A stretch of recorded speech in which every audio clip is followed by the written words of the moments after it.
Thus Isaac was then 37 years old at the period Rebecca was born. Jadi ketika Isaac umur 37, Rebekanya baru lahir. And he waited until she was fit for marriage 3 years and then married her. Dan dia menunggu sampai dia pas untuk menikah 3 tahun. And then married her. Itulah kenapa di sini Isaacnya 40. Om Slayer mengutip sumber yang mengatakan Ribka dinikahi usia 3 tahun. Dulu pertama kali mendengar sumber ini, saya langsung berpikir, tentu sumber ini tidak valid. Saya melakukan kesalahan. Saya langsung menyimpulkan demikian tanpa memeriksa sumber tersebut. Sampai satu saat, saya melihat video dari Inspiring Philosophy. All right, now let's go here. I want you to read this and weep. I don't know if I'll be able to weep with all the laughing going on.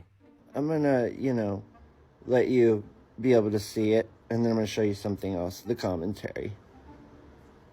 Enjoy your L, your proof is right here. Born and he waited 3 years. Yap, di video inilah saya pertama kalinya melihat sumber primernya. Inilah sumber yang dikutip oleh Om Slayer tadi. Thus Isaac was then 37 years old at the period Rebecca was born. Jadi ketika Isaac umur 37, Rebekanya baru lahir. And he waited until she was fit for marriage 3 years and then married her. Dan dia menunggu sampai dia pas untuk menikah 3 tahun. And then married her. Itulah kenapa di sini Isaacnya 40. Nah, ada 2 masalah di terjemahan dia. Tenang, saya ini umat terjemahan. Pertama, 3 years atau 3 tahun. Di sini tidak dikatakan 3 years old atau usia 3 tahun, tapi hanya 3 years, yang berarti masa tunggunya, bukan usianya. Semisal 15 tahun, berarti tunggu sampai 18 tahun. Kalau 18 tahun, maka dia tunggu sampai 21 tahun. Pemahaman Slayer yang menghitung dari usia 0 muncul dari kalimat sebelumnya. Poin kedua. Thus Isaac was then 37 years old at the period Rebecca was born. Jadi ketika Isaac umur 37, Rebekanya baru lahir. Baru lahir? Apa benar begitu? Mari kita lihat konteksnya. Baca dari atas. Dan ketika Abraham kembali dari Gunung Moria, dia menerima kabar bahwa Ribka sudah lahir. Sudah lahir di sini, apakah waktunya pas Abraham pulang, pas Ribka lahir? Kita buka sumber primernya. Kejadian pasal 22 ayat 20.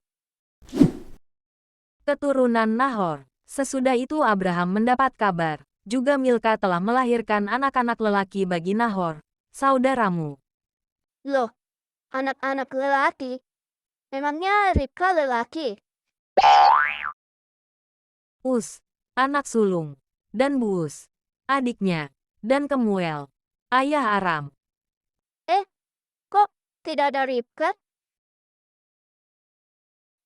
Coba lanjut lagi. Juga Keset, Hazo, Pildas, Yitlaf dan Betuel. Masih belum ada Ribka. Lanjut lagi.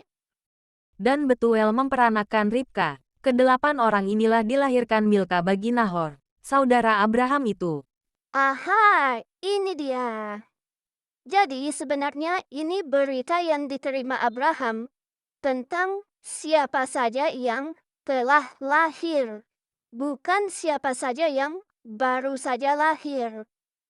Kalau kita ikutin logika Om Slayer, maka ketika Abraham dapat kabar, ada 8 orang yang lahir secara bersamaan.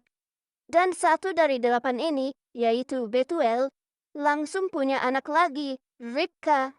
Entah bagaimana caranya, luar biasa. Setelah bantahan ini, orang akan melakukan senam ngeles untuk tetap membantah dan mendukung perbuatan junjungannya. Cara berapologetika saya salah satunya adalah memilih cara sederhana dan mudah dipahami oleh orang awam. Sehingga jika saya diperhadapkan dengan argumen ini, Hei Apple, Ribka saja dinikahi usia 3 tahun. Maaf kentang. Ishak atau Ribka bukanlah junjungan utama kami. Mereka manusia yang berdosa. Junjungan kami adalah Yesus Kristus. Tidak ada masalah karena Yesus tidak berdosa. Kedua, Yesus junjungan kami adalah Sang Ilahi itu sendiri, sehingga kami tidak mendua hati. Ketiga, karena Yesus adalah Sang Ilahi itu sendiri, maka kami tidak melakukan syirik.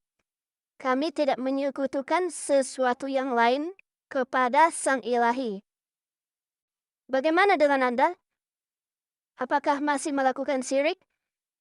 Apakah masih mendua hati? Apakah masih mengikuti orang yang berdosa?